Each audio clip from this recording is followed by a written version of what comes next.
Assalamualaikum and a very good morning. My name is Nur Shahida binti Tayuman. I would like to introduce to you the pipetting area.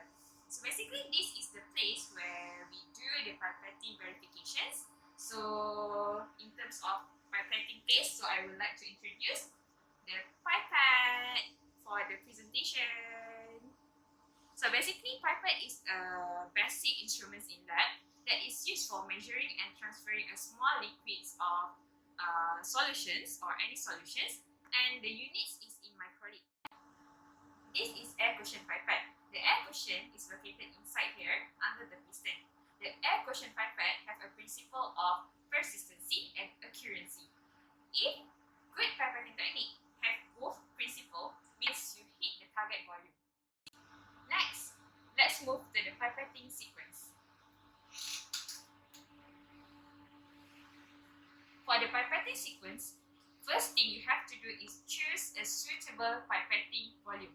For example, if you want to pipette 100 microliter of solution, you have to make sure to choose a pipette that is nearly to the target point. If 100, you can choose a Z pipette 100 microliter, or the nearest one is 200 microliter. If you use 1000, it will give a big error to the target volume. After you choose a suitable pipette to aspirate the solution, you have to attach the pipette to the tip. So avoid having an excessive banging to the pipette tip because it will cause a stress to the pipette and it can cause repetitive strain injury. After the attachments of the tip to the pipette, we will move to the next area, which is pipetting the liquid. In pipetting the liquid, it is important for that person to have a good pipetting technique. So the first activity of pipetting technique is immersing the pipette tip into the solution. When you want to immerse the pipette tip into the solution, make sure that you are immersed as little as possible.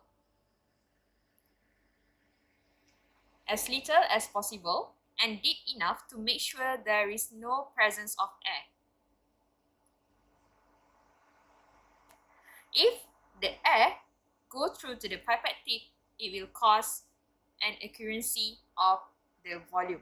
When you are doing aspiration, you have to aspirate for 90 degrees and wait for the solution to goes up and slowly release the operator button. After the aspiration is complete, move the pipette tip to the wall to remove the leftovers of the pipette solution. And here you will have the exact amount of the solution. After aspiration activity complete, next we want to dispense the solution to the next container. So when you want to dispense, make sure it is from 30 to 45 degree angle. Move the tip to the wall and press slowly.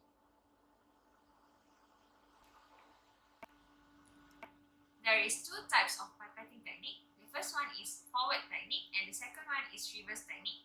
For the forward technique, it is important in pipetting an aqueous solution, for example like water, acid, alkaline, saline. Okay, this is the way on how we do the forward technique. We will aspirate the sample from the first stop and we will dispense the solution at the second stop. And the tip, there will no remaining solution.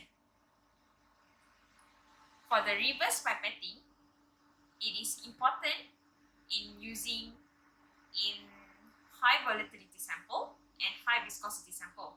For example, of volatile sample is like ethanol, methanol, alcohol, any kind of alcohol, and viscosity sample is like body fluids, cements, and any meters of body fluid. So this is how we do the reverse pipetting technique.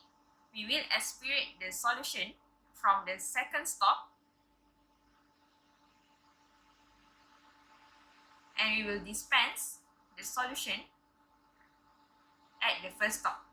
So here we can see a small amounts of liquid, and it is important in pipetting technique you have to have a good quality of tip. For example, if you want to check the quality of the pipette tip, you can see under microscopy it has a good geometry circle of the orifice. Also, if you have a volatile sample that will cause a dripping from the pipette tip, it is important for you to use a low retention pipette tip. This is the example of the low retention pipette tip.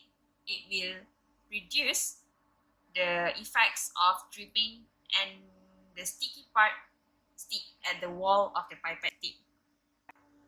Next, we will move to the pipetting maintenance. Pipetting maintenance is very important because we pipette a lot of solutions every day, and it is important for you to prevent the contaminations. It is very important because some of the test is very sensitive, and it is important for the pipette to be clean. So the first part of the pipetting maintenance is to disassemble the upper part and the lower part of the pipette. So this is how we disassemble the pipe. So this, press down, take out the lower part. This is the lower part. Push up the cone and release. This is where the air cushion is located, and this is the piston. We want to clean the upper part of the pipette. So the first thing for the upper part, we will clean it with any cleaning agents.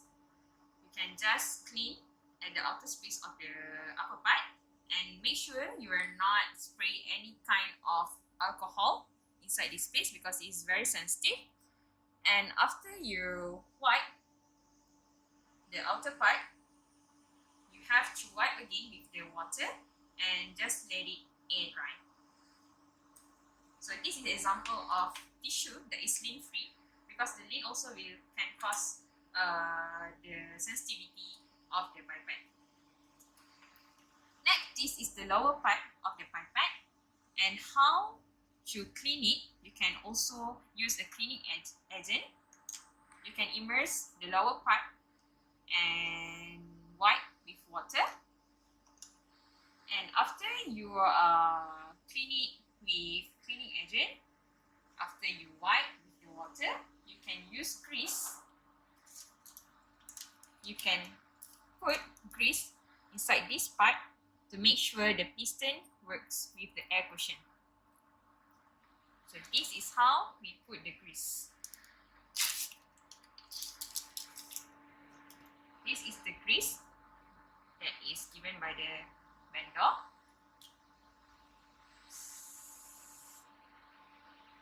And put it here.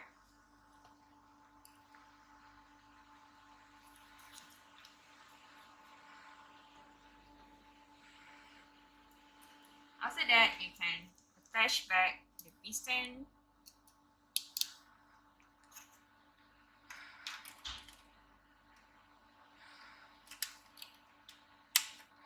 And assemble back all the parts. And you are done. The second step in pipetting maintenance, you can autoclave the whole pipette, but it is important for you to know this pipette is suitable for autoclave or not.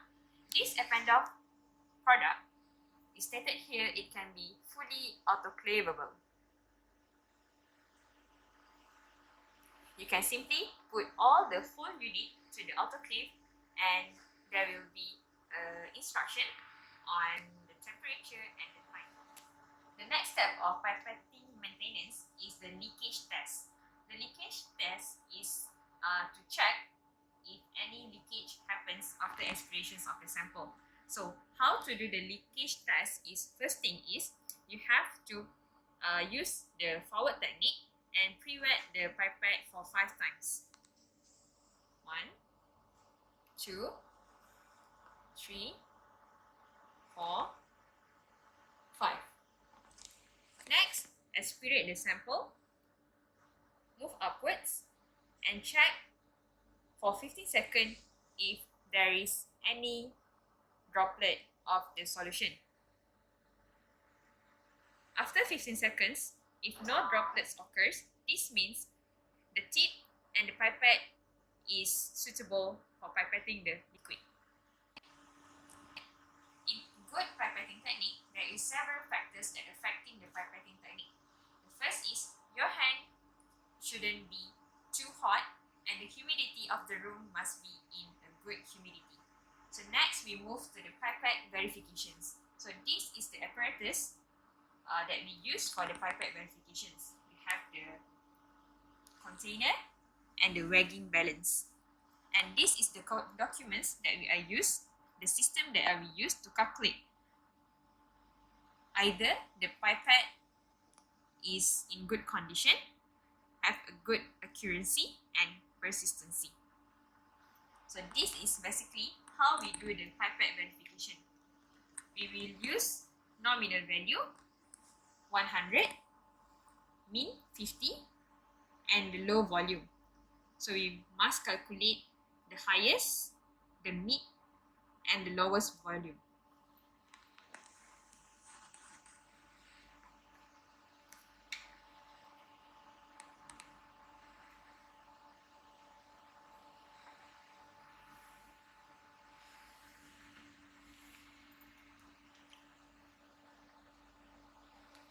Simply dispense like we introduce you 30 to 45 degree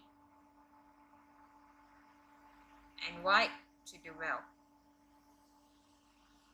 And simply record the readings to the system.